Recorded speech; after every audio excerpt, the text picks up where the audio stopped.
जय जगन्नाथ जय गुरु। प्रत्येक व्यक्ति जीवन में तीनोटी दुख कष्ट व संताप आसी था। प्रथमटी हूँ आध्यात्मिक ताप व कष्ट, जहाँ आम मनरे एवं शरीर में सृष्टि होइथिबा कौनसी रोग जहाँकि आमर आध्यात्मिक साधना बाधा प्राप्त कराती। आमर मन खराब हो गले आमर आध्यात्मिक साधना करने साधारणतः संभव हुए नहीं।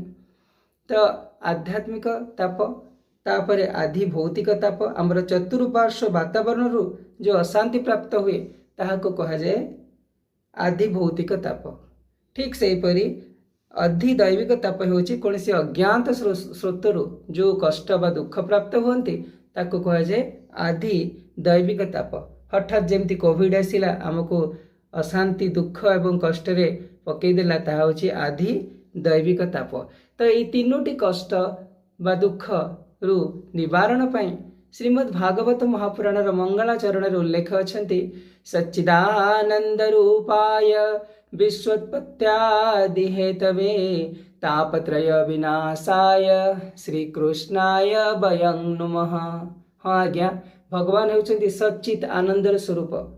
तो जी विश्वर उत्पत्ति एवं प्रलयर कारण से महाप्रभु को जदि सतरे हृदय रे थरे मात्र प्रणाम करा जाए ताहले आमर ए जो तीनोटी कष्ट व ताप निश्चय विनाश हेब।